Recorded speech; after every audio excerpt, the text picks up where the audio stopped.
Estequiometria. Estequiometria é um cálculo da quantidade das substâncias envolvidas numa reação química. Este cálculo é feito com base nas leis das reações e é executado, em geral, com o auxílio das equações químicas correspondentes. Fórmula percentual.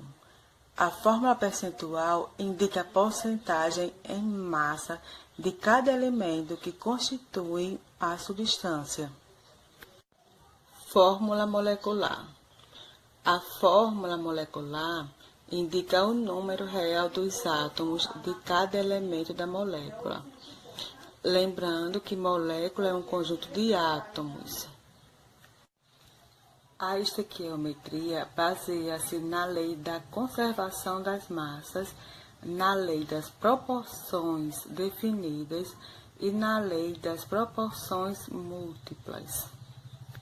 Para fazer o cálculo estequiométrico, primeiro, balanceia a equação. Segundo, identifica as proporções entre os reagentes e produto. E terceiro, converte as unidades para mol, massa ou volume. Fórmula mínima ou empírica. Ela indica a menor proporção em números inteiros de mol dos átomos dos elementos que constituem uma substância.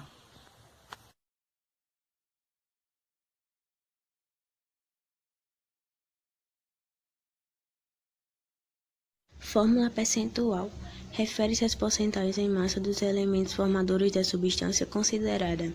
Itens necessários: saber a forma da substância, a massa atômica e saber calcular a massa molar da substância. Exemplo, a água H2O, onde a massa atômica do hidrogênio é 1 e do oxigênio é 16. Então, vamos calcular a massa molar. Na substância, temos 2 átomos de hidrogênio e sua massa atômica é 1. Então, 2 vezes 1 mais, temos 1 átomo de oxigênio e sua massa atômica é 16. 1 vezes 16. E teremos 2 mais 16, que é igual a 18 gramas mol. Para encontrarmos a fórmula percentual, temos que construir uma regra de 3 simples para cada um dos elementos. No caso, uma para o hidrogênio e uma para o oxigênio, onde na primeira linha tem que ter a massa molar da substância e a porcentagem total. Então, 18 está para 100%. E na segunda linha temos que ter a massa específica de cada elemento. No caso do hidrogênio é 2 e do oxigênio 16. Ao resolvermos essa regra de 3 simples, teremos hidrogênio igual a 11,11% e oxigênio igual a 88,88%. A água oxigenada é uma solução de peróxido de hidrogênio H2O2, fortemente antisséptica por liberar O2. Os percentuais em massa de hidrogênio e oxigênio nesse composto são respectivamente. Então, a fórmula da substância é H2O2, a massa atômica do hidrogênio é 1 e do oxigênio 16. Então, iremos calcular a massa molar. Então, temos 2 átomos de hidrogênio e sua massa atômica é 1, então 2 vezes 1 mais. Temos 2 átomos de oxigênio e sua massa atômica é 16, então 2 vezes 16. E teremos 2 mais 32, que é igual a 34 gramas mol. Então, iremos construir a regra de 3 simples, que na primeira linha tem que ter a massa molar da substância, que é 34, e a porcentagem total. Então, 34 está para 100%. E na segunda linha temos que ter a massa específica de cada elemento. No caso do hidrogênio é 2 e do oxigênio 32. Ao resolvermos essa regra de 3 simples, teremos hidrogênio igual a 5,9% e oxigênio igual a 94,1%. Então, a resposta correta seria a letra D.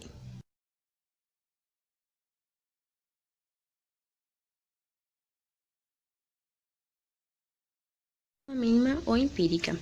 Indica a proporção de cada elemento em um composto através dos menores valores inteiros em mol possíveis. Temos que seguir alguns passos. O primeiro é tomar cada porcentagem como massa. Segundo, dividir cada massa pela respectiva massa atômica. Terceiro, dividir cada massa pelo menor resultado obtido. E quarto se necessário, multiplicar por valor adequado. Exemplo, fórmula mínima do N 35%, H 5% e O 60%. Então, vamos para o primeiro passo, que é tomar cada porcentagem como massa. Então, teremos N igual a 35, H igual a 5 e O igual a 60. Logo, iremos para o segundo passo, que é dividir cada massa pela respectiva massa atômica. A massa atômica do nitrogênio é 14, do hidrogênio é 1 e do oxigênio 16. Ao dividirmos, teremos 2,5, 5 e 3,75. Então, o terceiro passo é dividir cada massa pelo menor resultado obtido. O menor resultado obtido foi o 2,5, então dividimos todos por 2,5 e teremos 1, 2 e 1,5. O quarto passo é, se necessário, multiplicar por valor adequado. Então, para que todos fiquem com o número inteiro, teremos que multiplicar por 2. E encontramos 2, 4 e 3.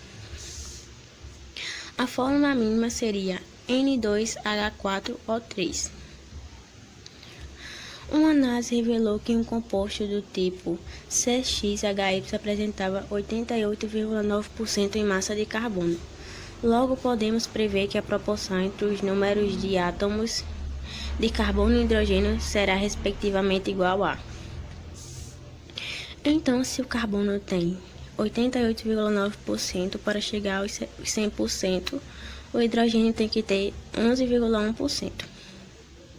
Então, vamos para o primeiro passo, que é tomar cada porcentagem como massa.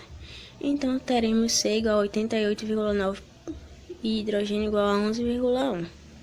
O segundo passo é dividir cada massa pela respectiva massa atômica. A massa atômica do carbono é 12 e do hidrogênio é 1. Ao dividirmos, teremos 7,4 e 11,1. O terceiro passo é dividir cada massa pelo menor resultado obtido. O menor resultado obtido foi o 7,4. Então, dividimos 2 por 2,4 e teremos 1 e 1,5. O quarto passo é, se necessário, multiplicar por valor adequado. Então, para que todos fiquem com o número inteiro, teremos que multiplicar por 2 e teremos 2 e 3. Então, a fórmula mínima seria C2H3. A resposta correta é a letra D.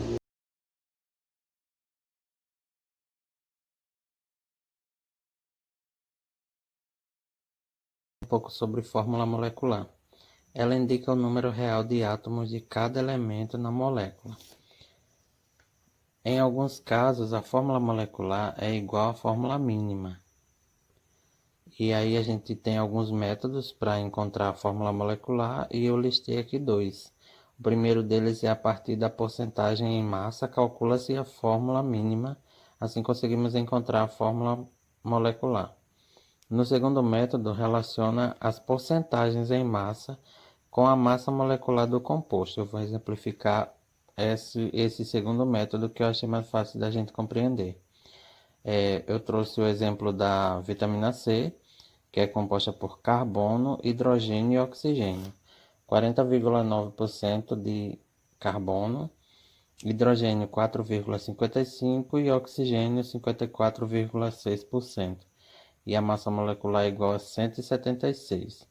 Daí, considerando que sua fórmula seja CXHYOZ, temos aqui carbono, né? CX, 12X, que 12 é a massa atômica do carbono, certo? E aqui os 40,9%. Aí, consequentemente, nos outros, no oxigênio e no hidrogênio. E aí, daí a gente faz uma regra de 3 com cada um dos elementos, certo? E aí a gente pega como base a massa molecular do composto completo. Aí a gente faz com carbono, 176 está para 100%, assim como 12x está para 40,9%. Fazendo essa regra, temos que x é igual a 6. Fazendo com o hidrogênio.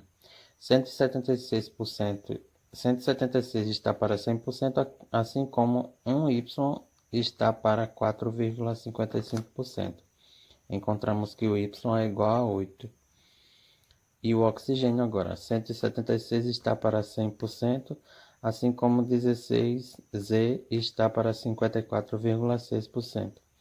Encontramos que o Z é igual a 6.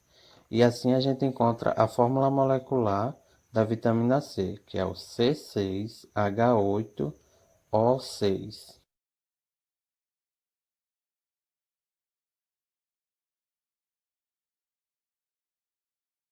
Sobre leis ponderais. Elas relacionam as massas dos participantes de uma reação. A Lei das Conservações das Massas, de Lavoisier, 1775. Ele diz que, na natureza, nada se cria, nada se perde, tudo se transforma. E aí a gente traz um experimento que ele fez, que é com óxido de mercúrio, que reage e se transforma em mercúrio e oxigênio, né? HgO2 mais O2. E aí, antes do experimento, o reagente é vermelho. E aí, depois do experimento, o mercúrio sai prateado e o oxigênio incolor, né? Como exemplo, nós temos o óxido de cálcio, 56 gramas, mais a água, H2O, 18 gramas, somadas são 74 gramas. Essa é a massa dos reagentes. Eles reagem e se transformam em hidróxido de cálcio, 74 gramas. Essa é a massa do produto, provando como no sistema fechado, a massa dos reagentes no final é igual à massa dos produtos.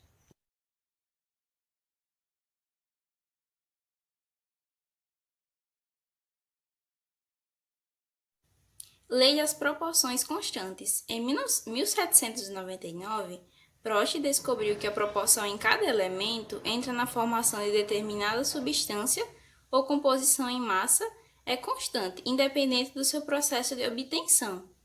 Exemplo: a composição da água apresentará sempre uma mesma relação entre as massas de oxigênio e hidrogênio, qualquer que seja a massa de água considerada. Aqui temos dois exemplos, a experiência A e a experiência B. A proporção de hidrogênio é 1, a de oxigênio é outro, por conseguinte, 9 de água, né? A experiência A nos dá 10 gramas de hidrogênio para 80 gramas de oxigênio, e por conseguinte, temos 90 gramas de água. A experiência B, 5 gramas de hidrogênio e 40 gramas de oxigênio. Isso nos dá 45 gramas de água. A lei das proporções constantes diz o seguinte: toda substância apresenta uma proporção em massa constante na sua composição.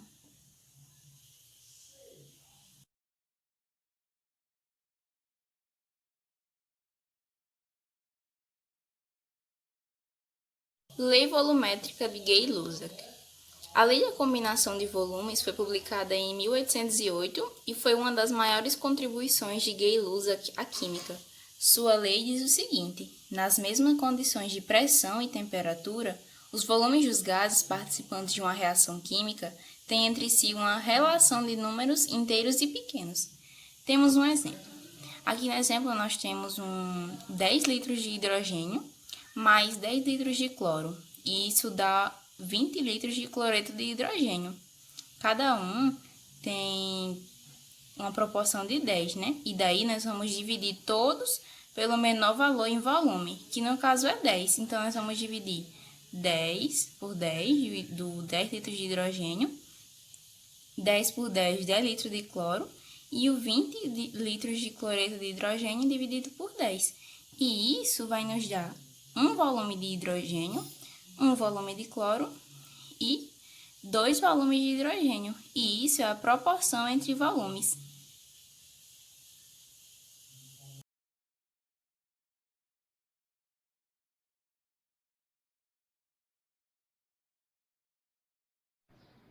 Relacionando quantidades.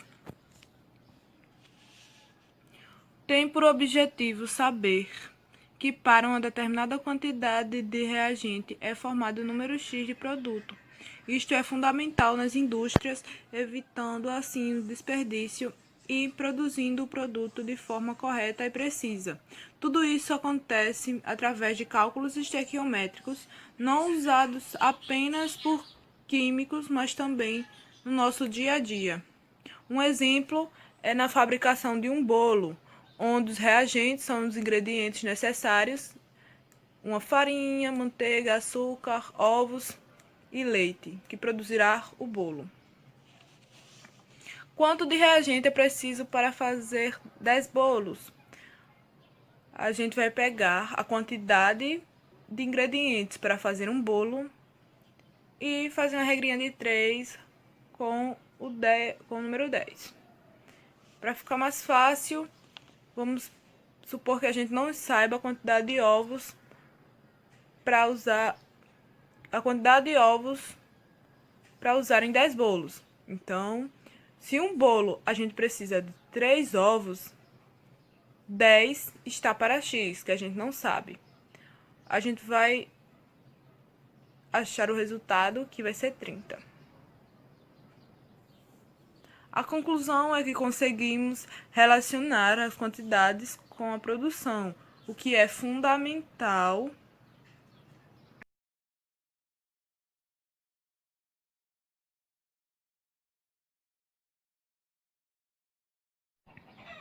coeficiente e as quantidades de substância em mol.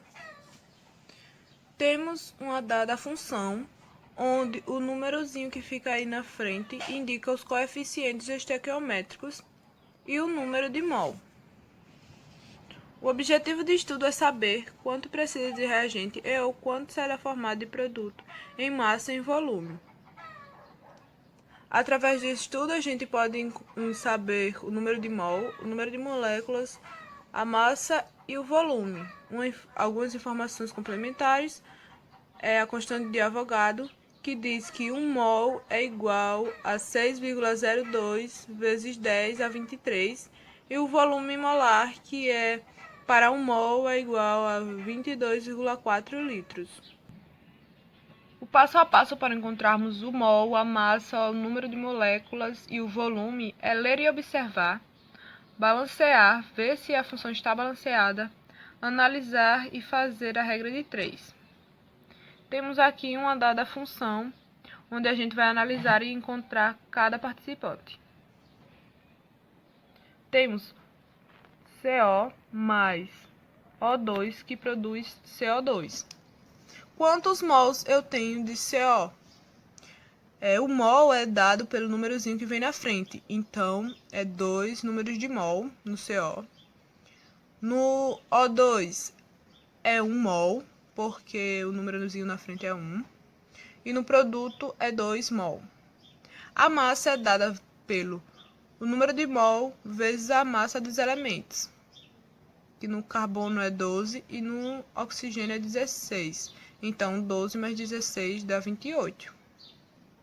No O2, a gente tem 2 oxigênios, então vai ser o número de mol, que é 1, vezes 32, que é 16 mais 16.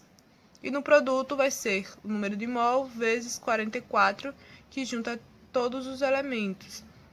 12 mais 16 mais 16, que dá 44. O volume é dado pelo número de mol vezes o volume molar, que corresponde a 22,4 litros. Aqui também, 1 vezes 22,4 litros. E no produto, 2 vezes 22,4 litros.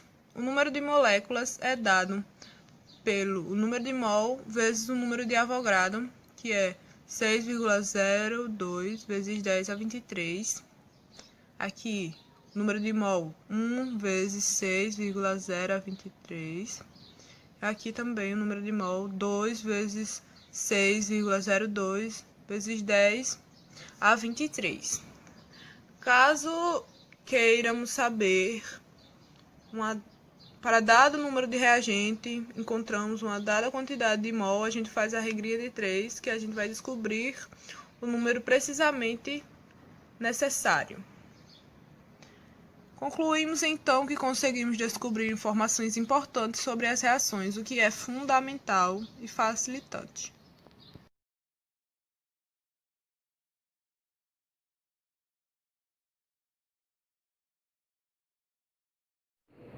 Reagente em excesso e reagente limitante. Nem sempre as reações elas ocorrem de forma que você tenha um aproveitamento total. Em certas situações, os reagentes eles são misturados em quantidades não estequiométricas, ou então eles apresentam algum tipo de impureza, fazendo com que tenha tanto reagente em excesso como reagente limitante. Os reagentes eles podem tanto ser limitante como também eles podem estar em excesso.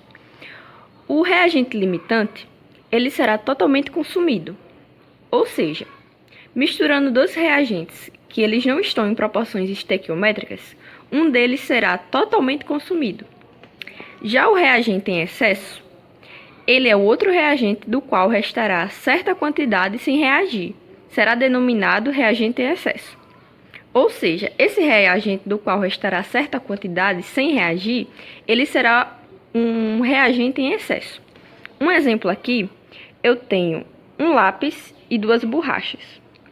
O lápis, ele seria o reagente limitante. Já a borracha, ele estaria como um reagente em excesso. Porque eu estou considerando que para um lápis eu preciso de uma borracha. Já que eu tenho duas borrachas, uma está excedendo. Então, eu estou querendo dizer que o lápis, ele seria a minha quantidade limitante e a borracha seria o meu em excesso. Para resolver as questões, primeiro, é preciso encontrar o reagente limitante e o reagente em excesso. A menor quantidade de produto encontrada corresponde ao reagente limitante. Sempre vamos trabalhar primeiro com o reagente limitante para depois a gente calcular o reagente em excesso.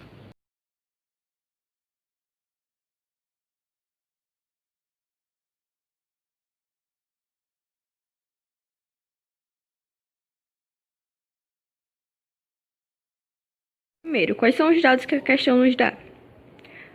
Os dados que ela dá. Temos 252 gramas de monóxido de carbono e temos 192 gramas de oxigênio. E ele quer saber a massa do dióxido de carbono. Primeiro, o CO mais O2 produz CO2. Primeiro, a gente teria que balancear a equação. Colocaríamos um 2 para ficar 2 carbonos de um lado e 2 carbonos de outro. A gente teria 2 oxigênios mais 2 oxigênios de um lado fariam 4. Do outro lado, a gente teria 4 também oxigênios, multiplicando 2 vezes 2, do outro lado da questão. Balanceando, a gente já começa a fazer os cálculos.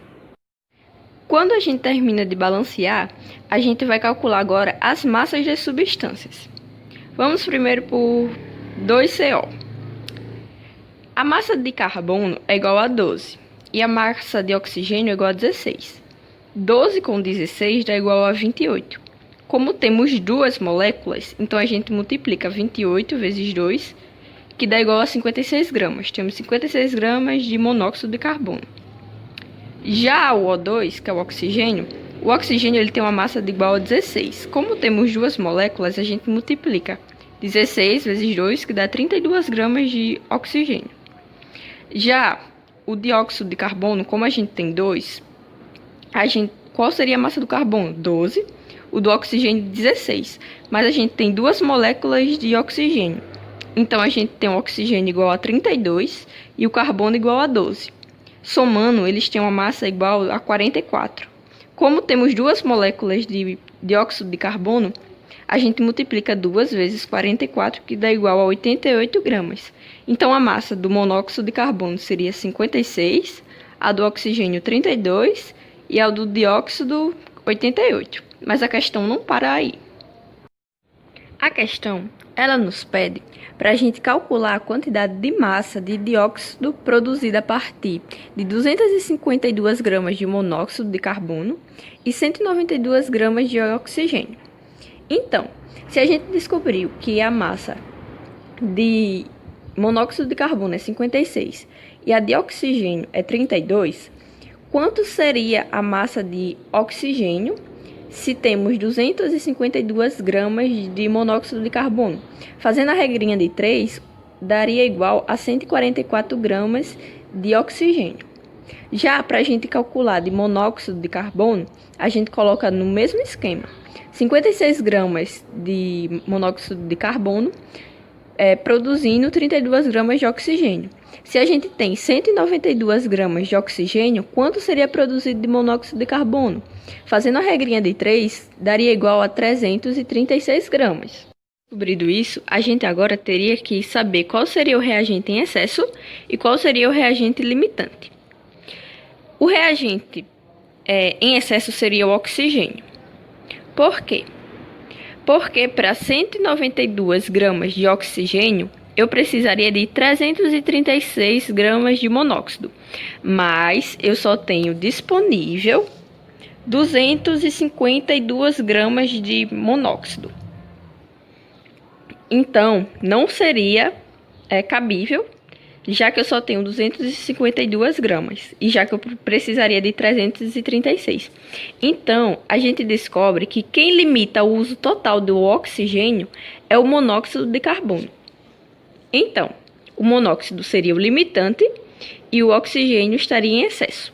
Para a gente saber o total desse excesso, só a gente diminuir dos 192 gramas de oxigênio menos os 144 que a gente descobriu do monóxido.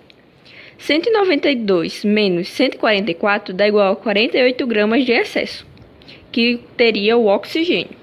Como a questão pede para calcular a massa do monóxido de carbono e a gente descobriu que ele é o limitante, a gente faria da seguinte maneira. Se 56 gramas de monóxido de carbono produz 88 gramas de dióxido, porque a gente descobriu aqui que a massa do dióxido é 88 gramas. Quanto seria se a gente colocasse a massa de 252 gramas, que a questão pede, para produzir de dióxido de carbono? Fazendo a regrinha de 3, a gente encontraria que a massa do dióxido de carbono seria igual a 396 gramas. A resposta da questão seria D. Mas se por curiosidade a gente também quisesse calcular o excesso, a gente colocaria a massa do oxigênio, que a gente encontrou de 32 gramas, e produziria 88 gramas de dióxido de carbono. Se a gente tem 192 gramas de oxigênio, quanto produziria de dióxido de carbono? A gente encontraria que daria 528 gramas de dióxido de carbono. A gente produz 528 gramas de dióxido de carbono e aqui a gente produziu 396. E a resposta da questão seria a resposta D. E só para dar uma recapitulada, os reagentes eles podem tanto ser limitantes como eles podem estar em excesso.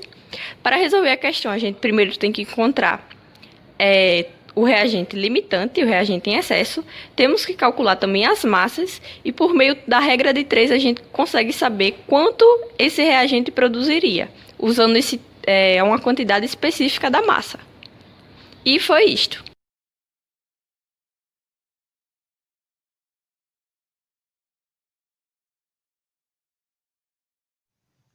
Bom, meu grupo ficou com o tema estequiometria e eu fiquei com os dois subtemas, rendimento de uma reação química e substâncias impuras. Primeiro eu vou falar um pouco sobre rendimento de uma reação química, depois sobre substâncias impuras e depois eu tenho uma questão de cada um desses subtemas para apresentar. Vamos falar um pouco sobre rendimento de uma reação química. Não é sempre que conseguimos obter a quantidade máxima possível de um produto. Assim, é comum que a reação ocorra com um rendimento real menor que o rendimento teórico, que é de 100%. Ou seja, o rendimento teórico sempre vai ser 100%, mas o real é o valor X, que é o que nós vamos descobrir. Para isso, devemos determinar a porcentagem do rendimento real. Devemos determinar antes o rendimento teórico. Antes de nós obter o rendimento real, sempre vamos saber que já teremos o teórico, ou seja, temos que saber antes o teórico, que é um valor X, para depois descobrir o real. Aqui tem a fórmula, né, para determinar o rendimento, que o rendimento teórico, como a gente sabe, já é de 100%, e o rendimento real é de X, que é o valor que a gente vai descobrir. E substâncias impuras. Como é as substâncias impuras? Elas referem-se a um material formado de duas ou mais substâncias, ou seja, elas nunca vão ser uma, sempre vai ser duas ou mais. Misturas em que a principal delas aparece numa porcentagem superior de 90%. Nunca vai ser menos, vai ser mais de 90% em uma em relação às outras. O que isso quer dizer? Em relação às outras substâncias, as substâncias impuras sempre vão estar superior a elas. Onde são encontradas? Elas são encontradas na natureza, e um exemplo é o sal e a água. Nem a água e nem o sal perdem suas impurezas, ou seja, elas são substâncias impuras. E aqui tem um avisozinho que são processos de purificação das substâncias, e elas também são os de separação dos permanentes das misturas. Aqui agora eu tenho duas questõezinhas, né? Eu lendo sobre algumas coisas de substâncias impuras, vi que as pessoas têm muita dificuldade em saber se impuras e misturas é a mesma coisa, porque sempre quando você vai pesquisar sobre substâncias impuras, sempre vai aparecer misturas. E eu vi que, né, é uma dúvida muito grande, porque, enfim, e aí eu pesquisei essa pergunta: substâncias impuras e misturas são a mesma coisa? Aí, substâncias impuras e misturas são a mesma coisa. Aí aqui eu encontrei que as substâncias puras são classificadas em simples ou compostas, e as misturas são classificadas homogêneas, ou seja, elas não são a mesma coisa, e heterogêneas. As moléculas de gás de hidrogênio são formadas por dois átomos de elemento químico hidrogênio. Por isso, trata-se de uma substância simples. Bom, elas não são a mesma coisa, né? E aqui tem uma questão e a segunda questãozinha fala sobre rendimento real. Peguei do Enem de 2016. Não é uma questão fácil, eu precisei de ajuda para fazer, mas eu acho que eu desenrolei, né?